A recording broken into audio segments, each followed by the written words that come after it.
Welcome back to Tang Time, where I teach you how to lower your score without having to work on your golf swing. On today's agenda, we're going to be talking about how to control your distance. How do you think you control how far you hit the ball? By hitting it softer or harder? Wrong! If you're trying to control your distance by swinging softer or swinging harder, there's no consistency. It's very easy to mess that up or be inconsistent. There are two surefire ways to help control your distance. First is going to be the length of your backswing.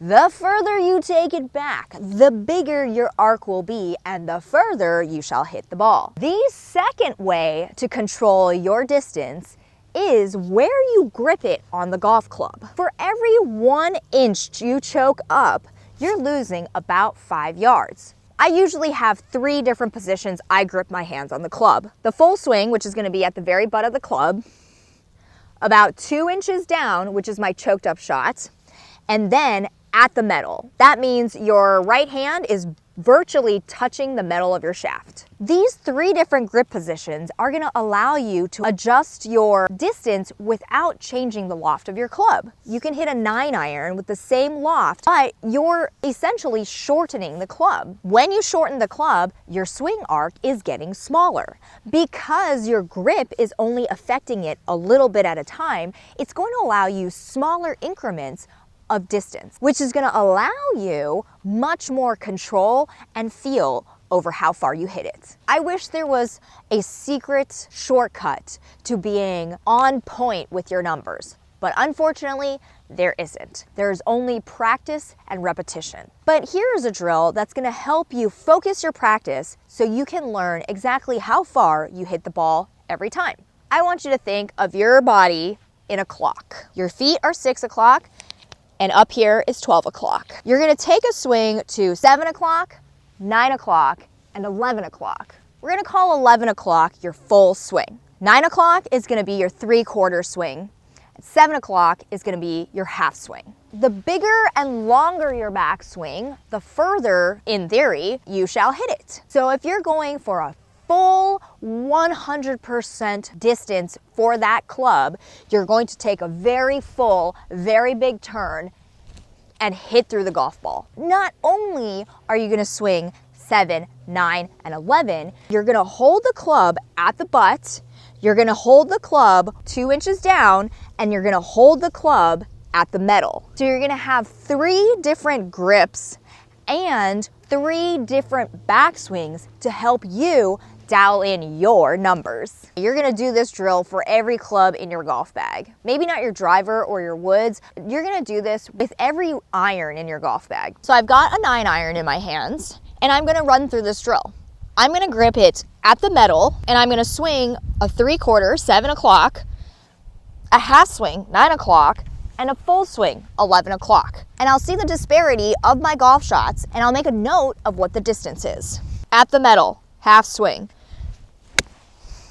At the metal, 3/4 swing.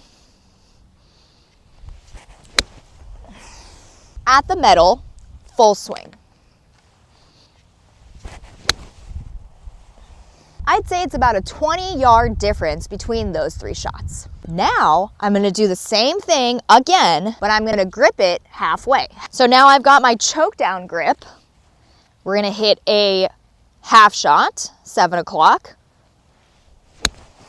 Now I've got my choke down grip at 9 o'clock. And I'm gonna do my choke down grip at full swing.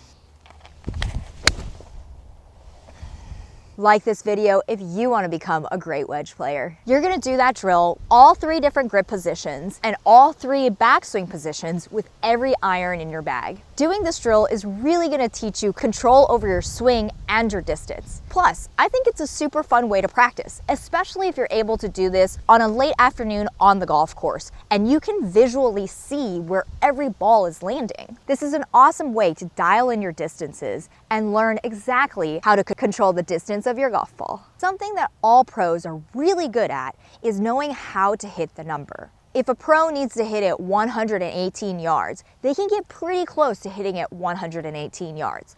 If you ask them to hit it 153 yards, they can get very close to hitting it exactly 153 yards. These are all tricks that they have to make sure they can hit that number exactly. And that'll be the difference between having a great birdie opportunity and a weird wonky putt. Maybe you have to carry a ridge on a green, or maybe you have to make sure you can carry some water or a bunker. Pros are very good at controlling exactly how far they hit the golf ball. This also goes to show that there's really not one way to do it. You can hit any club any distance. You don't always have to hit a 100% swing.